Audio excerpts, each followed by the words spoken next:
to sort of take it a slightly different direction, but somewhat of the same here is Rich, I don't know. So can you comment on, like, I mean, obviously we got the yield curve flattening, which people are kind of arguing is okay, you know, or is that we're getting closer and closer to like that potential recession signal. I don't know how much weight you're putting on that right now, but I think that's somewhat of the argument that, yeah, the Fed's almost like too late kind of thing. It's like they probably should have hiked earlier. They waited too long, and now they're arguably tightening into a slowdown again. And we might disagree on that, but I'm curious kind of to hear your thoughts on that. Yeah, so that's a really good point. We've been looking at that a lot internally, and we'll share the chart. Let me just make a note of that. We'll share the chart with people who aren't aware of this. So what is the yield curve? The yield curve is the interest rate across different maturities. So 1 month, 3 months, 6 month, 2 year, 10 year, 30 year, whatever.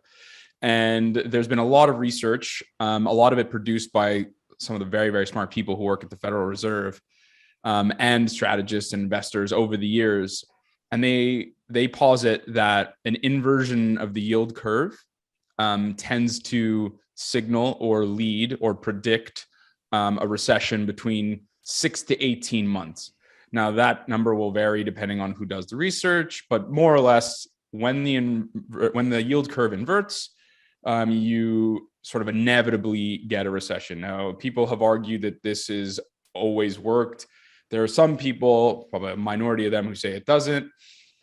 What is an inverted yield curve? An inverted yield curve is when the 2-year interest rate, so the shorter term interest rate, is higher than the 10-year interest rate. And you say, well, why is that inverted? Because normally you have the opposite. You say the yield curve is 10 minus 2. So if your 2 is higher than your 10, you've gone below 0 and you are inverted. And when you plot that chart, which we'll definitely share, you can see that over time in the United States, let's be very specific about that. In the United States, it tends to predict or forecast or lead a recession 6 to 18 months. There's loads of research on this online. If you just Google Fed plus research plus yield curve, you'll find out shitloads of stuff on this. It's really interesting. Doesn't necessarily always work. And the other thing I think is important to note is that not all recessions were created equal. I'm on the record as saying I think 2016 was a recession. I think late 2018 was a recession. I might be the only person in the world who thinks that, but I'll go to my grave believing that. Anyways, and so what we're seeing right now is, I don't know what it is today. I haven't looked, but you know, it's the yield curve is sort of screaming in, and there are people who are really worried about growth as a result. The other thing I want to say was, why is that important? So normally the front end of the curve is indicative. So different parts of the curve, different parts of bonds will have something called like term premiums. They'll have credit component. Is the borrower credit worthy or not? Then you'll have some kind of growth premium. There's a bunch of different things, and you'll have basis risk, et cetera, et cetera.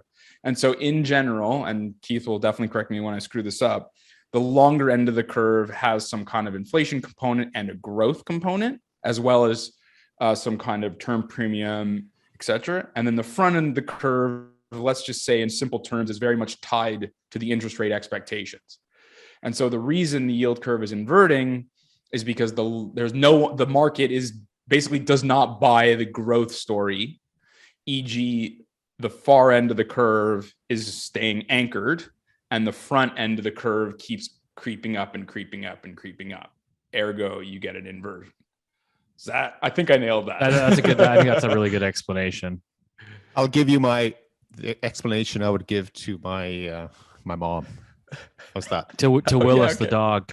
To Willis, yeah. So I have a Bernedoodle for everyone. So part Bernese Mountain Dog poodle, and he's named after Patrick Willis, big 49ers football player years ago. Okay, so there's something about the yield curve stuff. If you're not in the industry, it might be a bit confusing, but just say I'm going to lend money to Steve, and I want him to pay it back to me 2 years from now. And I'm going to lend money to Rich, and Rich has to pay me back 10 years from now. Because a lot more remember the bond market works off bad things happening, because when bad things happening, increase the probability of me not getting my money back. So usually there's a higher chance of bad things happening the longer the time frame is. So with only 2 years up, I think Steve can pay me back. He's a big time realtor in Kitsilano, so he's going to pay me back. Rich, on the other hand, he has 10 years and he's hanging out in the school gym in Portugal and, on all these places in London and stuff. So, a lot more bad things can happen with that 10-year loan to Rich. That's a norm. So because of that, I'm going to charge Rich a higher interest rate on the bond than I'm going to charge Steve. So I had to get compensated for taking more risk on Rich than I am on Steve. An inverted yield curve is when I'm going to charge Steve a higher interest rate on the loan and Rich a lower rate. And the reason for that is because we're entering a recession. And boy, bad things can happen. And recessions are short, guys. Like they don't usually go on too long. But for the next 1 or 2 years, all of a sudden now, I believe there's a higher probability that Steve won't be able to pay me back. So therefore, Steve, you got to pay up to get my money. Meanwhile, Rich has 10 years to work things out with his business. He get a slump in 2 years, big deal. He'll work his way through it. But that's the why yield curves will move that way. So if anyone is still with us right now, I hope you are. but Jesus, that's heavy stuff. Let's move on to something more interesting. I think that's a good primer. I just wanted to say, because it's kind of interesting. So much of interest rates and Fed speak, central banker speak is like psychological. What I have noticed a lot, what I can tell you, this is probably the first you might hear about on the show here is what we're seeing, at least in Vancouver with my contacts in Toronto as well in the real estate space, is that we are very, very early stages. We are starting to see that pullback. And the pullback is a lot of it is actually we're seeing the psychology around buyers is actually starting to change. So, in December, January, even early parts of February, people really had this fear of missing out. They're like, oh my God, prices just keep going up.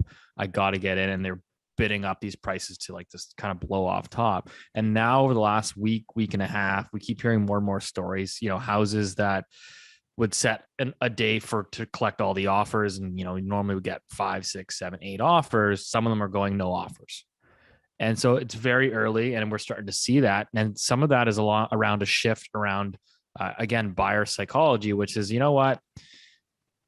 mortgage rates are going up. We're reading the news, and a lot of these people, I would say, to be honest, aren't overly sophisticated, but they just read, the CBC News, and CBC News says, hey, your TD bank says rates are going to go up 6 times this year. And so they're starting to read that, and you actually see, we're not going to go crazy here. We're going to hold off. We're going to wait and see. And so we're seeing more of this wait and see approach starting to emanate. So the buyer psychology of the housing market is very slowly, very early days, but it is actually starting to shift.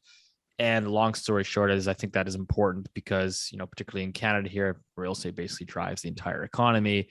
And so that really filters through into what we've all been talking about in the show. And I think we're all still in the same view, is that the Bank of Canada is probably not going to have to raise rates as many times as everybody thinks they need to.